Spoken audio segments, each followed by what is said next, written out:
Değerli izleyenler, iyi pazarlar. İnsan İnsana programına hoş geldiniz.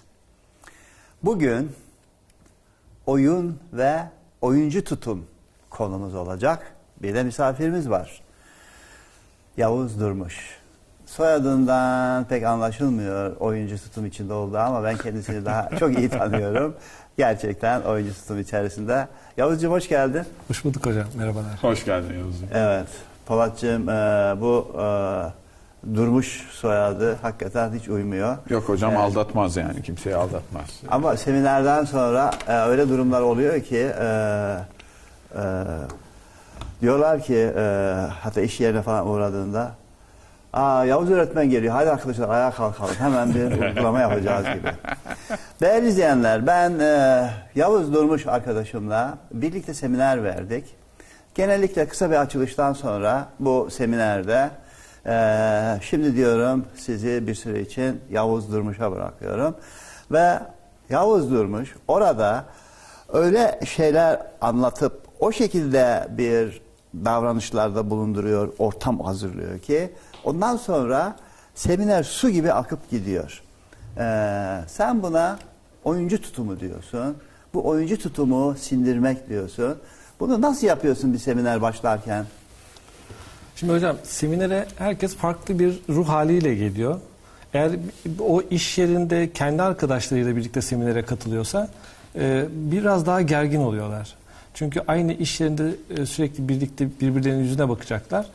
Orada rezil olma ihtimali kesinlikle ve fazla açık vermeyeyim burada. Tabii. Gibi bir tavır olabilir. Biz buna konfor ortamı diyoruz. Hı hı. Yani konfor ortamında insanın kendini çok iyi hissettiği, hiç risk almadığı, kendini küçük düşürme riskinin minimum olduğu ortamlar olarak tanımlıyoruz.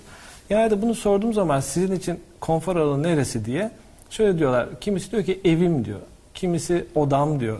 Hatta Boğaziçi Üniversitesi'nde bir öğrencim şöyle dedi. Benim dedi yorganımı böyle başıma çektiğim zaman yatağımın içindeki alandır konfor ortamım. Çünkü evet, onun dışındaki her yer benim etkim dışında. Bir tek oraya kimse karışmıyor dedi. Evet. Böyle rahat ortama biz konfor ortamı diyoruz. Evet. Seminerlerde de ilk başta herkes ne kadar burada güvenebilirim etrafa, ne kadar kendimi var edebilirim diye ilk başta bir tedirginlik yaşıyorlar. Gerçekten öyle. Değil mi? Gerçekten öyle. Bir de şu görüyorum ben bazen. Mesela her yer boş. Adam gidiyor en arkaya oturuyor. Ve bir de oturduktan sonra şöyle geriye çöküyor. Şöyle bir kapanış halini alıyor. Hakikaten doğru. Nerede? Aman beni kurcalama durumu, Evet, değil mi o hocam? Korumaya alıyor sanki kendisini. Ya bu şimdi tabii işin seminer boyutu var, o başka bir boyutu. Bu konfor alanı sadece seminer için geçerli değil mi abi? Yani yaşamın genelinde de böyle. Ben bir de abi dedim, ayıp olmuyor değil mi diyor. Yani bu seminerin dışında yaşamda da bir konfor alanından bahsediyoruz değil mi? Biraz daha somutlamak için şey desem anlamlı gelir mi? Yani ya sizi kurcalayan, sizi sıkıntıya sokan, sizi riske iten herhangi bir durum olmadığı anlarda siz konfor alanı içerisindesiniz. Zorlayan, eden bir şey yok. Burada duruyorum, hiç kimse de bana dokunmuyor. İttiren, kaktıran bir şey yok burada. Evet. Hem fiziksel anlamda Evet, tabii. Beni bedensel bir zorluğa sokmaması hem de duygusal anlamda incinmemem. Tamam. Ve seminerlerde ya da sınıf ortamında öğretmenler için öğrencileriyle ilk karşılaştıklarında, ilk günlerde ya da anne babalarla ilgili de yani aile yaşamında Tabii, çocuğun tabii. her yaş döneminde farklı bir şey yaptıkça çocuk gelip annesinin babasından tepki almaya, acaba nasıl tepki verecekler bana diye Doğru. merak ediyor. Doğru. Ve o anda çocuk konfor ortamından çıkayım mı, yaptığımı söyleyeyim mi, söylemeyeyim mi tedirginliğini yaşıyor. Eğer etrafta anne baba ortamıysa ya da öğretmen sınıf ortamıysa ya da iş yerinde yönetici çalışan ortamıysa yöneticinin, anne babanın ya da öğretmenin tutumu o insanların konfor alanından çıkıp tabii konfor alanından çıkınca şimdi nereye gidiyorsun hocam? Tamam çıkalım da. Ayrıyeten bir de niye çıkıyoruz abi ya? Gayet Şimdi de güzel. onun için davet ediyorum seminerden. Yavuzcuğum buyur diyorum. Şimdi bakıyor, şimdi bunlar konfor alanında diyor ve Evet. Yani konfor ortamından çıktığı anda keşif ortamı diyoruz bir ortam. Aha. Bu keşif ortamında yeni bir insanla tanışmaya, keşfetmek, yeni bir kavramla tanışmak, belki kendi yaptığıyla ilgili bir konuda farkındalık oluşması, kendisiyle ilgili bir keşif, anne babasıyla ilgili bir keşif, arkadaşlarıyla ilgili bir keşif, bunların hepsi keşfetmek. Fakat şöyle bir örnek verelim. Mesela konfor ortamında evimizde rahatız. Evet, abi. Sokağa çıktığımız anda, kapıyı açtığımız anda keşif ortamını Aynen öyle. benzetelim. Ve şimdi oraya sokağa çıkarken bir şeyler giyinmemiz lazım. Uygun ayakkabı, uygun giysi. Evdeki oturduğumuz gibi çıkamayız. Ve bu keşif ortamında bu tür ekstra ihtiyacımız olan şeylere biz donanım diyoruz. Donanım. Doğan hocamın iletişim donanımları Evet. işte bunun için var ve eğer bir insanda başka bir insana kendimi anlatacaksam bir kısım iletişim donanımlarına ihtiyacım var. Doğru. İlişki içine gireceksem iletişim donanımlarına ihtiyacım var. Yani sınıfta parmağımı kaldırıp öğretmenim bir şey sorabilir miyim dediğim anda sorumu düzgün sorma Sorabilecek. becerisine, donanımına ihtiyacım var. Eğer bu beceriye sahip değilsem korkuyorum Anladım. ve parmağımı kaldırmıyorum. Evet. Tabii bu benden de kaynaklanabilir bu korku. Ortamdan da öğretmenden de kaynaklı, tabii. kaynaklanabilir. Yani arkadaşlarımdan da kaynaklanabilir ama önemli olan benim ruh halim keşfetme ortamına çıktığımda farklı bir heyecan oluyor.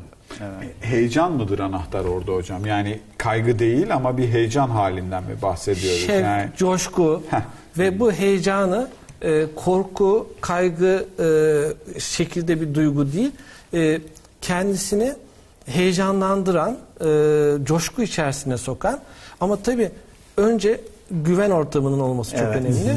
Evet. Ve bu güven ortamında şevk arkasından, coşku arkasından geliyor. Geliyor. Güven ortamını Güven, oluşturmak için mesela Yavuz diyor ki önce kuralları ortaya koyalım. Aha. İstemezseniz katılmazsınız. Onun bir ismi var.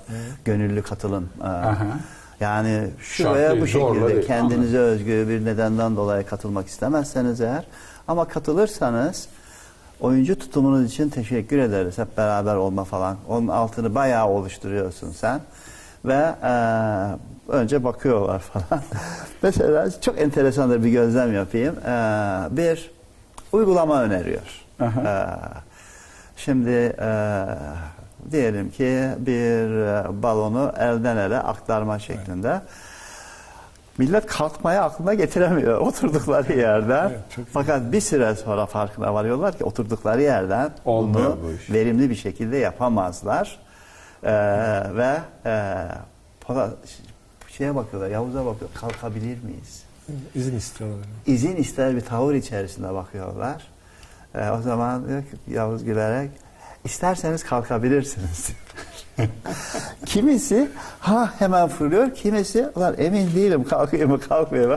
O kadar farklı gözlemler oluyor ki böyle. Ya bu Ama o şeyleri, ilkeleri, değerleri verdikten sonra bütün bunları rahat yapmaya başlıyorlar. Güven ortamı oluşturmak. güven zaten ancak o şekliyle geliyor diye düşünüyorum ben. Yani ortamı tanımlamışsanız, neyin kabul edilebilir, neyin kabul edilemez olduğunu belirlemişseniz güvenmeye daha yatkın hale geliyorsunuz. Çocuk mesela, ya ben şimdi sen keşif, işte öğrenme falan filan dediğin zaman benim akıl hep şeye gidiyor. Yani ya çocuklar bunu günlük yaşantısında doğal olarak yaşıyorlar diyor, gidiyor. Oyun dediğin zaman, oyuncu tavrı dediğin zaman, yani benim oğlum geliyor, baba ne oynayabiliriz diyor mesela.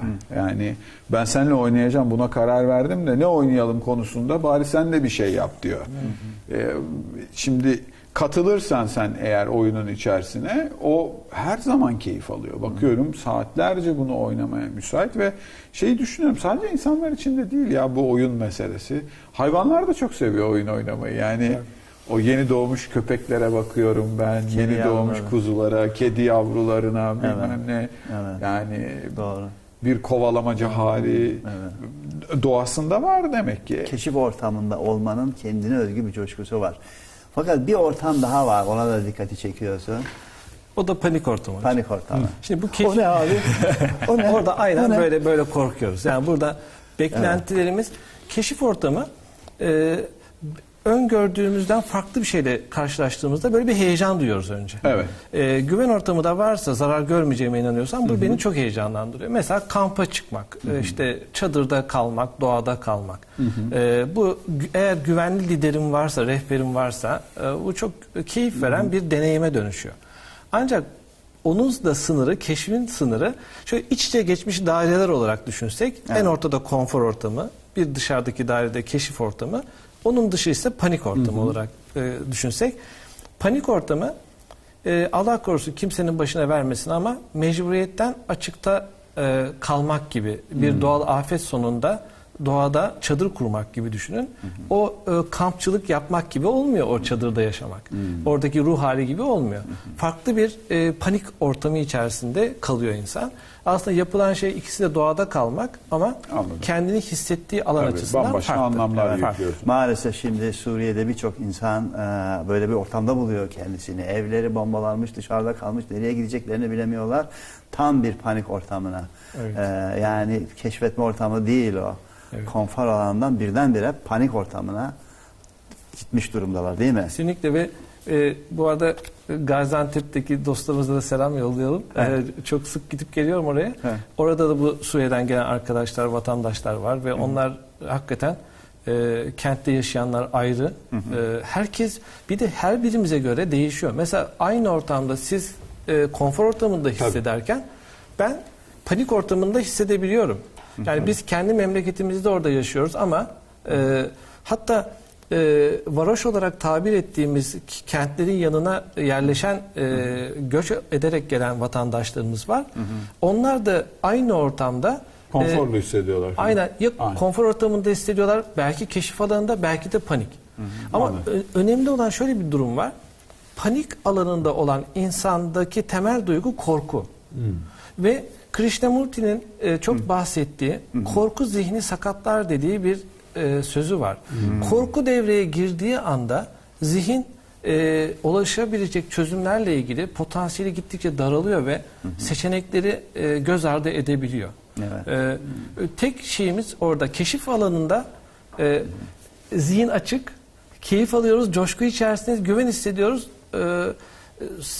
Çözümlerle ilgili seçenekleri ulaşabiliyoruz ve onları eyleme çevirebiliyoruz. Ama panik ortamında çözümlere ulaşamıyoruz. Onun da ama bir öğretici tarafı var değil mi? Yani benim nerede paniklediğimi, nerede korkmaya başladığımı bilmenin de bir öğretici tarafı var. Ben yani bakıyorum, siz mesela o örneği veriyorsunuz. Kedi geliyor, sadece şöyle bir bakıyor duvara ve hiç deneyip düşen kedi yok. Evet. Tek kararında şak diye atlıyor. Gözüyle hemen kesiyor, biçiyor ve atlıyor. Başka bir yere tırmanacaksa ona göre bir değerlendirme yok. Çocuğa bakıyorum. Kesinlikle. Her seferinde bir öncekinden daha yüksek nereden atlayabilirim diye bakıyor. Yani o heyecanı, o paniği kendi sınırlarını keşfetme anlamında da değerlendiriyor çocuk. Şöyle bir şey söyleyebilir miyim Yavuz? Ben keşif alanına çıktım. Deneyimler yaptım. Donanım kazanmaya başladım. Donanımları tekrar denedim. Artık iyice yerleştirdim. Artık o keşif alanı benim için konfor alanı haline gelmeye başladı. Evet, çok güzel. O zaman ben ne yaptım? Yavaş yavaş keşif alanımı geliştirdim. Şimdi bir ortama gittim. Dilini bilmiyorum. Şu bu panik alanında hissetmeye başladım. Donanımlar kazanmaya başlayınca orası yavaş yavaş artık panik alan olmaktan keşif alanına olmaya başladı. Ben ilk gittiğimde dilim iyi değildi Amerika'ya. Hakikaten panik geçiyordum. Ne olacak şimdi? Bilemiyordum yani, belirsizlik. İngilizcem ilerledikçe bu bana hoşuma gitmeye başladı ve yavaş yavaş konfor alanına doğru gitmeye başladı. Böyle sürekli bir, yani bu donmuş kalmış bir şey değil. Sürekli bir dinamik alan var değil mi? Evet. Yani ben Amerika'da ilk gittiğim zaman işte New York'a hoş geldiniz diye anons ediyor. Ben haydi bakalım İngilizcem yeterli değil ve ben bir seminere gidiyorum. Yani o durumdaydım. Allah'tan yaşayarak öğrenmeyle ilgili bir seminer olduğu için oradaki insanlar son derece dostça, arkadaşça ve hemen arkasındaki sene İngilizce ile ilgili programlara girdim. Yani. Burada izin verirsen değerli izleyenlere seninle ilgili kısaca bir bilgi vereyim. Değerli izleyenler, Yavuz Durmuş bir beden eğitimi öğretmeni. Beden eğitimi öğretmeni olarak çalışırken bu rekabeti temel alan sporlar alanını kendisine uymadığını, değerlerine uymadığını düşünüp sonra izcilik alanına doğru kaymış ve ondan sonra sen bu izcilikle ilgili Amerika'ya gitmiş ve orada yaşayarak öğrenme kavramıyla tanışmış birisisin ve ondan sonra mesleğini bu temel farkına varış, yani öğrenme ve öğretme üzerine kurmuş durumdasın ve halen de öyle devam ediyorsun hakikaten. Şimdi yaşayarak öğrenme kavramını kullandığın için seminerlerde de beraber seminer yaptığımız zaman sen de onu görüyorum. Yaşayarak öğrenme kavramını, yaşayarak öğrenme döngüsünü mutlaka ilk başta tanıştırıyorsun. Kısaca açar mısın bir örnekle? Şimdi yaşayarak öğrenme döngüsü, birçok şey yaşıyoruz günlük yaşamda. Evet. Deneyimlerimiz ve her şeyden de birçok şey öğrenebiliriz. Bu deneyimlerimiz kötü deneyimler de olabilir. Dediğiniz gibi panik ortamındaysak sınırlarımızı deneyimleyebiliriz. Bir şey öğreniriz. Benim sınırım buraya kadar deriz.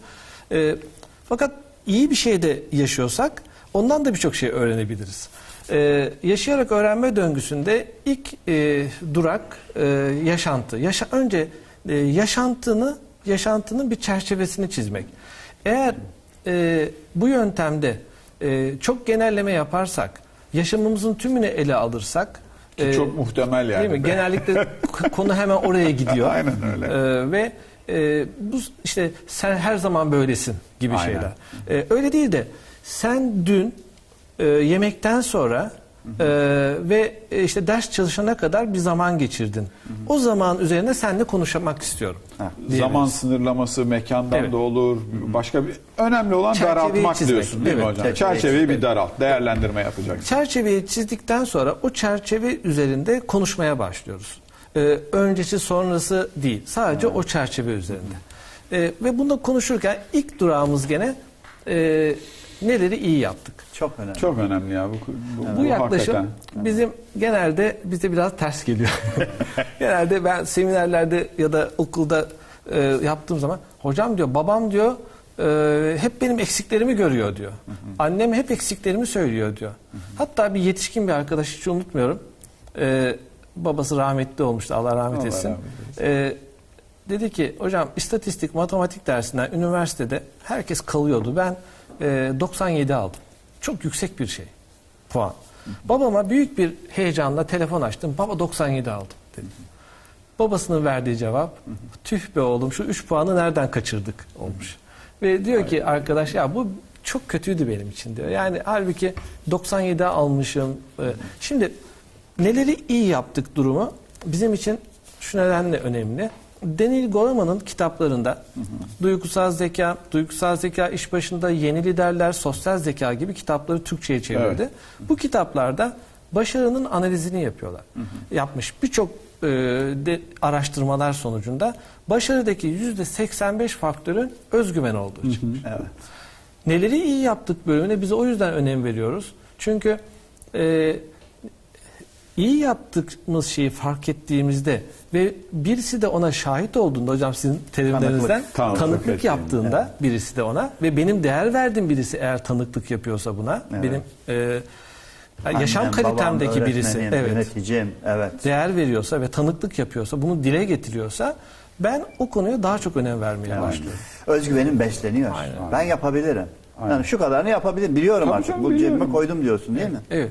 Doğru yoldayım. Doğru yoldayım. Mesajını alıyor ve Evet. orada onu besleyerek devam ediyor. Bir de şeyde de bence faydası var. Şimdi demin eksikliklere konsantre olmak meselesinden bahsettin. Öyle olduğu zaman insan sanki bütün yaptığım eksikmiş gibi bir duygunun içerisinde oluyor. Oysa ki yaşam bir denge meselesi. Bazen bir tarafı fazla geliyor. Bazen öbür tarafı az geliyor. Şimdi bunu girişmişsin. Fena değil. Kenarından kıyısından iyi yanları var. Kenarından kıyısından kötüler var. Bence kişinin kendine toleransı da gelişmeye başlıyor Evet. orada. Kesinlikle. Yani birinden duyunca böyle diyorsun ya ben normal bir adamım. Demek ki olabiliyor böyle şeyler. Kesinlikle. Gerçekçi Kesinlikle. bir bakış tarzı oluşuyor.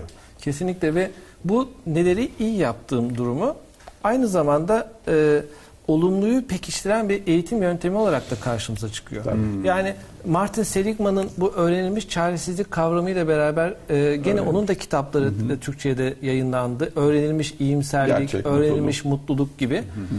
O araştırmalar gösteriyor ki olumluyu pekiştirdiği zaman da çok güçlü bir gelişim Tabii. alanı bulabiliyoruz. Şimdi tabii bize bu çok ters geliyor. İlk durumlarda hatta bazı şirketlerde biz bayağı büyük paralar kaybettikten sonra herkes birbirine kızgın durumdayken bir dakika diyoruz, gelin bir yöntemle üzerine gidelim. Bir tahtaya yazıyorum. Neleri iyi yaptık diyorum. Herkes birbirine bakıyor. Neresi iyi hocam diyor. Rezil olduk diyor. Bu kadar para kaybettik diyor. Her şey çok kötü diyor. Yaklaşım tarzımız şu. Bunu kim yaptı? Bulalım, cezasını verelim. Ve bu arayış aslında bizi, herkesi konfor alanına çekiyor. Evet, burada bir parantez açmak istiyorum. Yavuzcuğum, korku kültüründe güçlü olmak çok önemli olduğundan dolayı ve güçlü de aferin diyerek değil, tenkit ederek gücünü gösterme durumunda olduğundan dolayı yönetici, evde kimse o dede, anne, baba, nine güçlü olmak için mutlaka hatasını gösterme. Sınıfta öğretmen, okuldan müdür. Maalesef korku kültürünün çok bence zararlı yönlerinden bir tanesi hep böyle zayıf tarafa tanıklık yapma.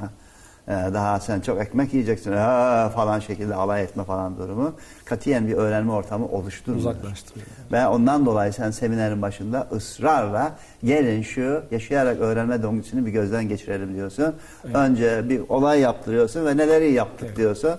Bunu anlatıyorsun. Sonra o olay başarısız da olsa diyorlar ki rezil olduk hocam, neresi iyiydi? İyi olan hiçbir şey yok diyorlar. Evet. Ben diyorum ki bir düşünün, vardır ve bir şeyler yazmaya başlıyorlar. Tabii canım. İkinci durağımız ise onların beklentisi. Neleri daha iyi yapabilirdik?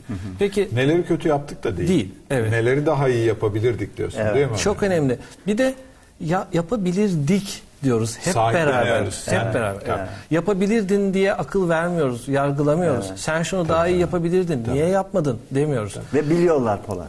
Değil mi? Herkes biliyor. Yani şunu daha iyi yapabilirdiniz demene gerek. Herkes biliyor. Aynen. Yani mutlaka gerçekçi olarak söylüyorlar. Hocam ya ben insanın her an kendiyle ilgili bir takip içerisinde olduğuna inanıyorum. Evet. Mesele sen onu duyacak mısın, duymayacak mısın meselesi. O güveni, o özgürlüğü verdiğin zaman söylüyor. Aksi takdirde yani öyle ifade etmek ne kadar doğru bilmiyorum ama biz bahane geliştirme konusunda kendimizi daha yetenekli hale getiriyoruz. Evet. Aman benim üstüme kalmasın da ihale. Evet. Bunun sonunda parmakların göstereceği el ben olmayayım da. Fakat oradan da ne yaratıcılık gelir diye düşünüyorum. Ne yeni bir üretim hali gelir. Ne keşif falan filan gelmez. Kesinlikle. Konfor alanındaymış gibi panik alanında oluruz diye düşünüyorum. Aynen, evet. Yani korkuyorum. Masalarda herkes şöyle oluyor, tabii böyle oluyor. Ve herkes birbirine böyle bir gergin bir ortam durumu oluyor. Evet. Ve bu ortam neleri daha iyi yapabilirdik ortamı gerçekle yüzleşmemize neden oluyor. Evet. Ve orada yeni seminer programları çıkıyor, yeni ihtiyaçlarımız çıkıyor ve bir de yöneticilerin kalitesi de ortaya çıkıyor orada.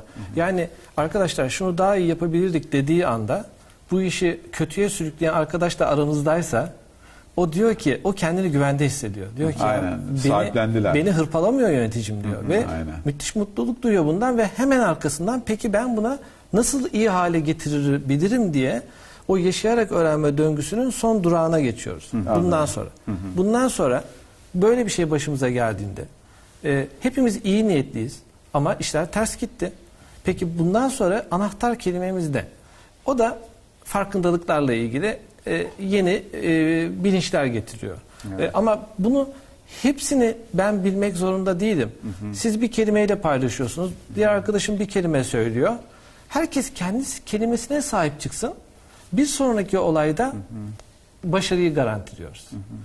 Ben bütün her şeyi aklımda tutmak zorunda değilim. Bundan sonra ile ilgili. Yani sorumluluğu hep beraber almak. Yani aile ortamına baktığımız zaman anne, baba, çocuk, dede, nine.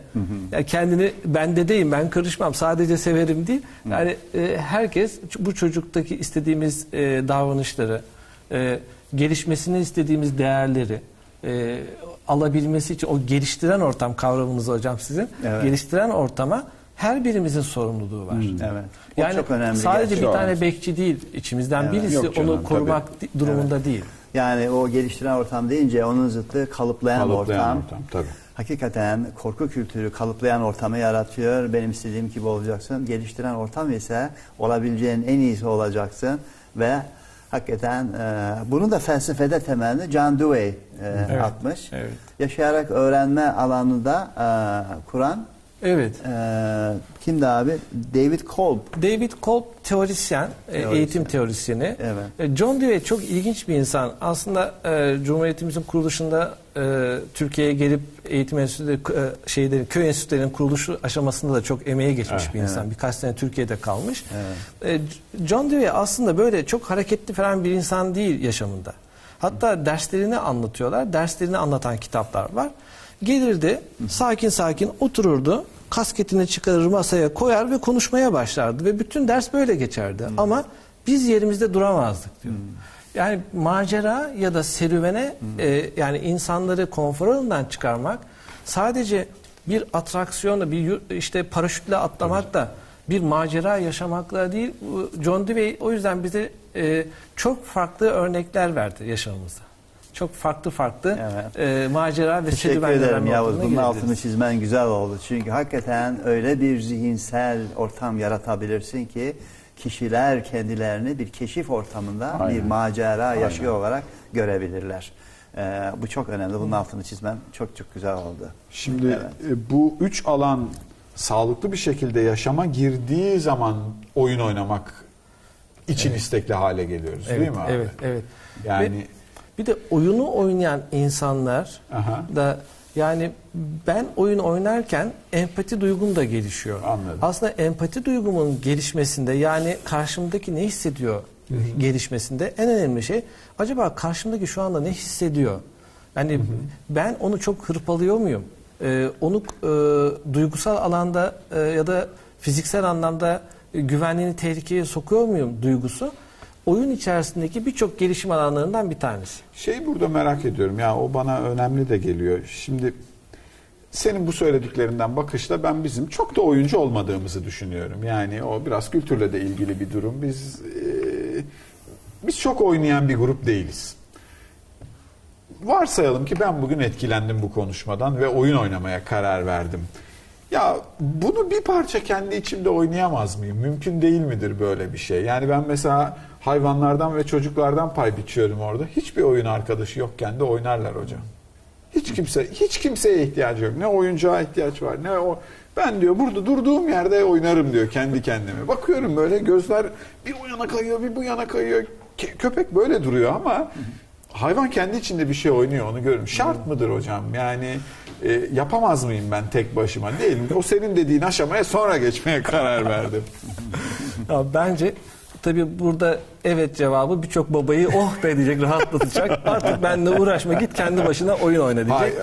Çocuklar da diyecek ki bak baba öyle değil, ben seninle oynamak istiyorum. Sen ne zaman geçtin? O başka bir şey. Ben tanıklık çerçevesinde demiyorum ama hiç bugüne kadar oynamamış birisi için konuşuyorum. Evet. Ben bir yetişkin olarak kendi içimde bir oyuncu tavrı keşfetmeye karar verdim ve ya henüz sizinle bunu paylaşacak kadar da cesaretimi toplamadım. Ama olur diyorsun kendi içinde de. Kesinlikle.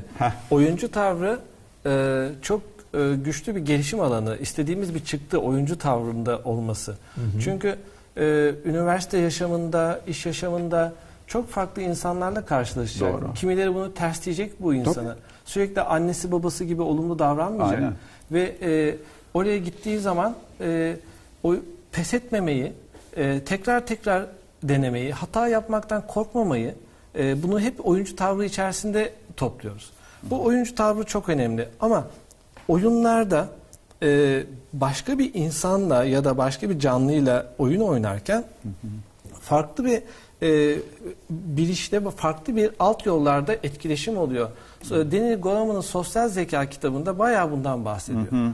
Yani elde edilecek verimi çok üst seviyeye çıkartıyor.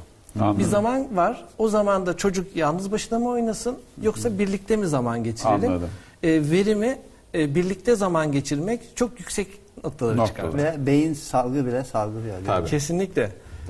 Ve o şeyler, salgılar beni mesela depresyondan kurtaran, depresyondan çıkmamı sağlayan nöronefrin isminde bir salgı beyin. Evet. Beyin bu salgıya ulaşabilmek için bir keşif ortamı istiyor. Ama bu keşife çıktığında yanına bir tanık, babası, abisi, annesi, küçük kardeşi olduğunda farklı bir tadı oluyor. Daha güçlü bir hale Kesinlikle geliyor, değil verim mi? artıyor. Evet. Şimdi bu seminerin başında hem söylüyorsun hem de biterken de mesela senin altını çizerek teşekkür ettiğin bir şey var. Oyuncu tavrınız için teşekkür ederim diyorsun. Bunun altını çiziyorsun. Bu oyuncu tavrının bilincinde olmak bir aile için önemli mi? Bir aile için çok önemli. Yani bunun bilincinde olan aileyle bilincinde olmayan ailenin de yetişen bir çocuk arasındaki gelişimi takip etme fırsatımız olsa bu çocuklar herhalde yaşamla ilgili nelerle karşılaştığında bir araştırma yapılsa bu aradaki fark çıkar herhalde. Evet. Sırf aile değil, iş ortamı içinde İş yeni ortamı. gelişmeler, inovasyon diyoruz, yeni Evet. fikirler diyoruz. Evet. Eğer yeni bir fikir saçmalık olarak görülüyorsa iş yerinde ben bunu söylemem, tutarım kendime. Tabii canım. Yani Google'un çalışanlarının kendilerine özgü bir oyun ortamının olması ve birçok şeyleri böyle gittiğin zaman saçma sapan bunlar nasıl çalışıyor ya falan diyorsun ama aslında çok bilinçli olarak onlar bir keşfetme ortamını destekler bir tavır Aynen. içerisinde ortam oluşturmuşlar. Ve bunun da neticesini alıyorlar. Alırlar hocam. Yaratıcılık, Alırlar. yaratıcılık, Yani yaratıcılık. Şimdi siz standart kalıpların içerisinden üretim yapıyorsanız eninde sonunda bir başkasının yaptığına benzeyecek yaptığınız şey. Yani ama farklı bir şey ortaya koyma ihtiyacındaysanız o zaman sizin bu kalıpların dışına çıkabilmeniz lazım. Azıcık paniklemeyi, birazcık heyecan duymayı göze alabiliyor olmanız lazım. Bu da bence antrenman meselesi. Aynen, çok katılıyorum. Yani siz mesela şeyi söylüyorsunuz ya hocam, kırsal kesimden gelmiş çocuklar iş yaşantısında daha girişimci olabiliyorlar bilmem ne. Ya adam kontrolsüz bir ortam içerisinde bir sürü şeyi kendi başına, kendi paniğiyle deneyimlemiş. Evet. Kendi başına bunu yaşadığı zaman ha diyor demek ki ben diyor elimden bir şeyler gelir, deneyebilirim. Çuvallayabilirim, iyi olur, kötü olur ama deneyebilirim. Şimdi denemeyenin bir şey tutturamayacağı ortada zaten. Evet. Kendi seçimleriyle konfor ortamından çıkmış, yine kendi seçimiyle panik alanda yaşamış, geri Aynen gelmiş. öyle. Aynen. Yeniden konfor ortamında aküsünü şarj etmiş. Böyle gidip gele ve ısrarla ben söylüyorum. Yani son 50 yılda Türkiye'de girişimci, iş kurmuş ve işi halen ayakta duran insanların bir listesini çıkarın. Büyük bir çoğunluğu kırsal bölgeden gelmiştir. Ve büyük bir çoğunluğunun yüksek tahsili yoktur. Tabii. Ama bunlar çocuklarını nerede geçirmiş diye bakacak olursan çok büyük bir kısmının keşif alanında geçirdiğini görebiliriz diye düşünüyorum. Ya ben Bu da önemli. Şeyi hatırlıyorum mesela kendi çocukluğumda bizim apartmanın hemen yanında bahçede bir köpek var. Fakat köpek bayağı sinirli bir köpek ama işte kör talih top mutlaka oraya kaçar. Yani bir top ve bir köpek varsa sonunda o top mutlaka o köpeğin bahçesine gider. 3-4 kere çitin üstüne tırmanıp geriye döndü. Evet. Kalsın artık dedim falan. Fakat sonunda toplar çok birikti. Bir gün Girdin mi içeri? Girdim, topu aldım, çıktım falan. Şimdi hala heyecanımı hatırlıyorum. O heyecan falan değil, o bildiğim panik. Evet. Ama bir diğer taraftan da hallederim bunu duygusu geliyor orada. İlk seferinde gelmiyor. Yok diyorsun ya, olmaz abi, bu kapacak beni. Dönüyorsun geriye. Ama sonra bir yerde diyorsun yaparım ya diyorsun. Yaparım, ben bunu yaparım diyorsun. Bütün zaten merkezde yapabilirim duygusu çok önemli. Onu ayakta tutmak değil mi bütün hikaye? Yapamayacak mıyım, yapacak mıyım arasında gidip gelip yapabilirim duygusunu ele geçirmek çok Aynen. önemli. Ve bu serüvenle etkinlikler tabii böyle rastgele oyunlar değil. Bunlar yıllar içerisinde Ar-Ge'si yapılmış çalışmalar. O yüzden de ben artık eskiden oynadığım oyunları, sokakta oynadığım oyunları ya da eskiden oynattığım oyunları oynatırken bayağı zorlanıyorum. Çünkü şimdi düşünüyorum, diyorum ki bunu oynatırsam çocuk buradan ne çıkarımda bulunacak? Ya bunu başaramazsa ve ona uygun bir aktivite seçmek durumundayım. Doğru. Evet. Yapabileceği, başarabileceği, ben yaptım duygusunu ulaşabileceği bir aktivite. Evet. Oyun deyip geçmemek lazım. Değerli izleyenler, çok önemli bir alan. Hem yaşam için, hem mutluluk için, hem de eğitim için. Kısa bir aradan sonra birlikte olacağız.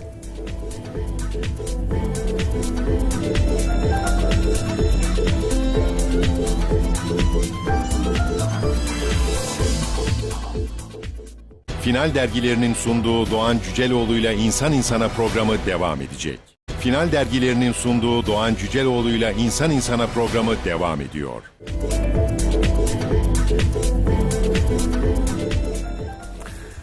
Yavuzcuğum, iyi ki sohbet ediyoruz. Çok önemli bir konuda konuşuyoruz. Şimdi ben şöyle bakıyorum.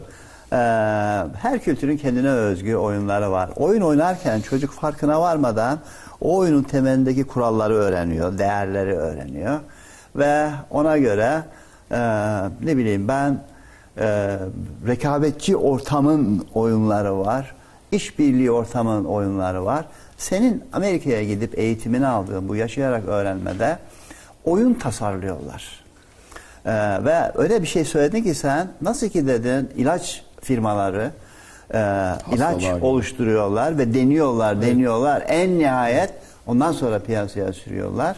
Bu oyunlar da dedin aynen bu şekilde tasarımlanıyor, deneniyor ve ondan sonra ilaç gibi gayet güvenli bir şekilde onun için böyle paldır küldür, hiç bunu bilmeden şöyle de yapabilirim demek doğru değil tavrı içerisinde.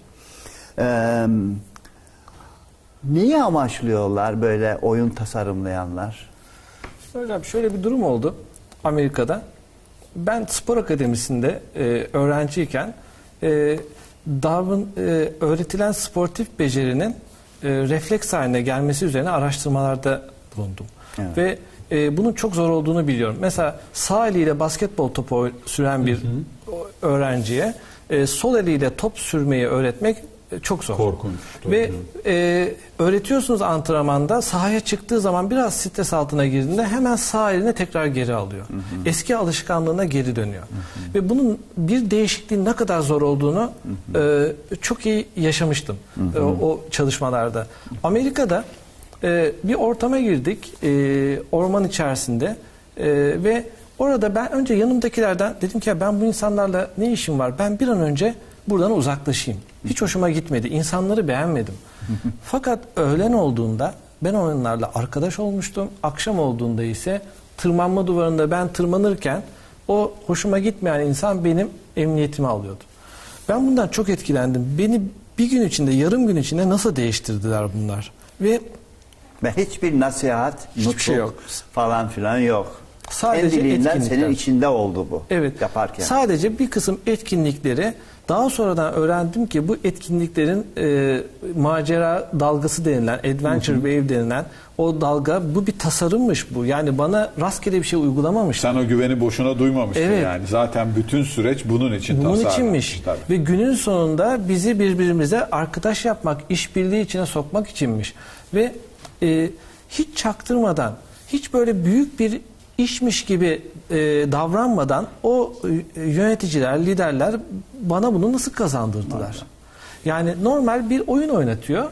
Öyle büyütmüyor olayı. Ve bu beni çok etkiledi. Sorduğumda fark ettim ki böyle bir arkasında bir arge var, bir yatırım var. Fakat bizde bazen bu oyunlar hoşumuza gidiyor. Hemen alıyoruz, bir yerde görüyoruz, hemen oynatıyoruz. O zaman şuna benziyor. Mesela halk arasında ya bana bu ilaç iyi geldi sen de kullan derler ya.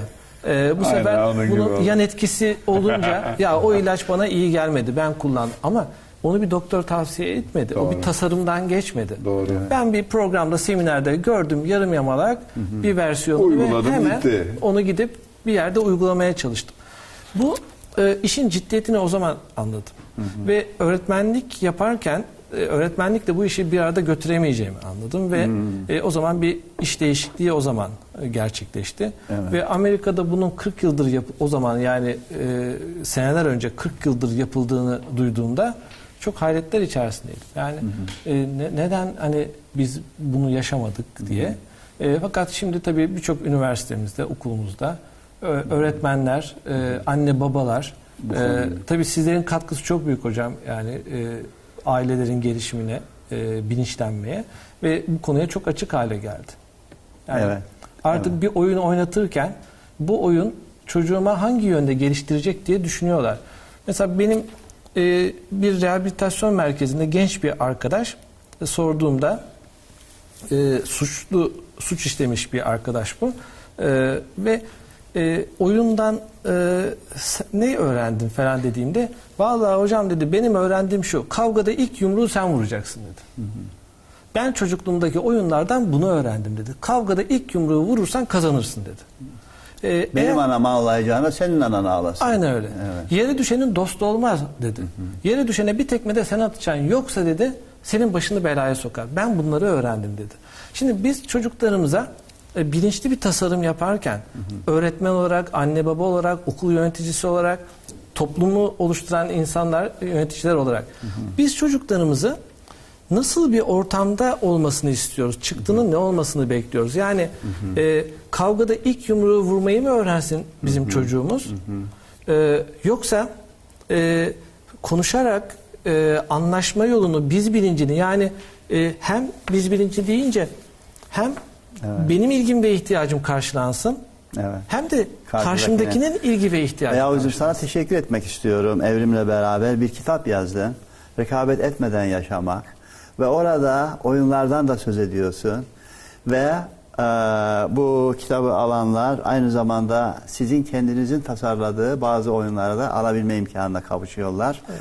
Bu çok önemli bence. Böylelikle sen ben bilinci değil, biz bilinci nasıl geliştirilebilir konusunda bir katkıda bulmuş oluyorsun. Bugün geldiğin için de çok teşekkür ederim. Ağzına sağlık abi. Evet, değerli izleyenler, güzel bir sohbet oldu. Umarım hayatınızda oyun ve oyuncu tavrı şimdi daha yeni bir anlama kavuşmuştur. Polatcığım, herhalde kapayacağız değil mi? Kapatalım hocam. Evet. Yeniden teşekkür ediyoruz konuğumuza. Çok teşekkürler. Sağ olun. Efendim, bir başka programımızda buluşmak üzere efendim. Hoşça kalın. Hoşça kalın.